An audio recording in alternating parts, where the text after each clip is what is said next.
আজি আপোনালোকৰ লগত মই অন্য এটা খবৰ শ্বেয়াৰ কৰিম। বিশেষকৈ আজিৰ খবৰ হৈছে আমাৰ টিউটৰ ছাৰ বাইদেউসকলৰ বিদায় সম্বৰ্ধনা অনুষ্ঠানত অসমৰ আপোনাৰ কেবিনেট মন্ত্ৰী উপস্থিত আছিল আৰু সেই কেবিনেট মন্ত্ৰীগৰাকী টিউটৰ ছাৰ বাইদেউসকলৰ হৈ কি ক'লে সেই আপোনালোকৰ লগত মই শ্বেয়াৰ কৰিম। আপোনালোকে স্কিপ নকৰি সকলো ভিডিঅ'টো চাই থাকিব আৰু এতিয়ালৈকে যদি আমাৰ চেনেলটো ছাবস্ক্ৰাইব কৰে কাইণ্ডলি ছাবস্ক্ৰাইব কৰি দিব আৰু প্ৰতিগৰাকী টিউটৰবোৰে যাতে নেকি এইখিনি খবৰ পায় আপোনালোকে শ্বেয়াৰ কৰি দিব।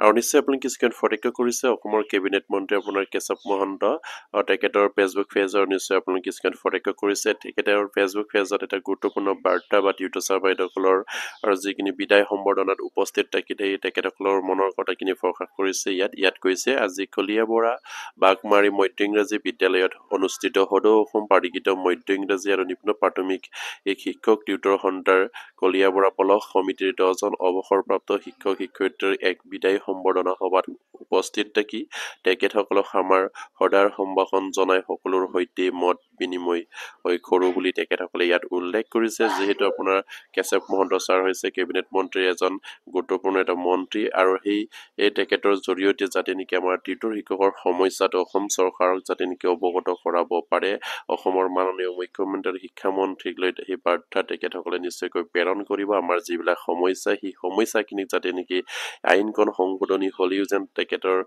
জৰিয়তে যাতে নেকি সমাধান এটা পথ পায়, সেয়ে তেখেত আমাৰ টিউটৰ ছাৰ বাইদেউসকলে আশা কৰিছে আৰু হয়তো আমাৰ এই কেবিনেট মন্ত্ৰীগৰাকীক হয়তো সেইখিনি কথাকে প্ৰকাশ কৰিছে। তেখেতসকলে আমাক আশ্বাস দিছে যে আইনখন সংশোধনী হ'লেও আমাৰ টিউটৰ ছাৰ বাইদেউসকলৰ সমস্যাখিনি সমাধান কৰিবলৈ তেখেতসকলে মাননীয় মুখ্যমন্ত্ৰীৰ লগত আলোচনাত বহিব আৰু শিক্ষামন্ত্ৰীৰ লগত লৈ, আৰু সেয়া খুবেই এটা গুৰুত্বপূৰ্ণ বাৰ্তা আমাৰ টিউটৰ ছাৰ বাইদেউসকলৰ কাৰণে। যিহেতু তেখেতৰ জৰিয়তে যাতে নেকি মাননীয় মুখ্যমন্ত্ৰী হৃদয়খন গলেই বা টিউটৰ ছাৰ বাইদেউসকলৰ সমস্যাখিনি আৰু লৈ, আৰু সেইবাবে আমি তেখেতক অনুৰোধ জনাইছো, আমাৰ যিখিনি কেশৱ মহন্ত ছাৰক আমাৰ ফালৰ পৰা অনুৰোধ জনাইছো আপোনাৰ নেতৃত্বত বা আপোনাৰ আলোচনাত যাতে নেকি আমাৰ সেই টিউটৰ ছাৰ বাইদেউসকলৰ সমস্যাখিনি তাই পায় আৰু মাননীয় মুখ্যমন্ত্ৰী শিক্ষামন্ত্ৰীক আপোনাৰ যিখিনি নেতৃত্বত যদি আলোচনা হয় তেনেহলে তেখেতসকলে যেন আমাৰ টিউটৰ ছাৰ বাইদেউসকলৰ সমস্যাখিনি সমাধান কৰাৰ এটা সহায় কৰে, সেই আশা ৰাখিছো। আৰু আপুনিও যে যাতে নেকি সেইখিনি কৰিব বুলি আমাৰ টিউটৰ ছাৰ বাইদেউসকলৰ পৰা আশাৰে বাট চাই আছে। যিহেতু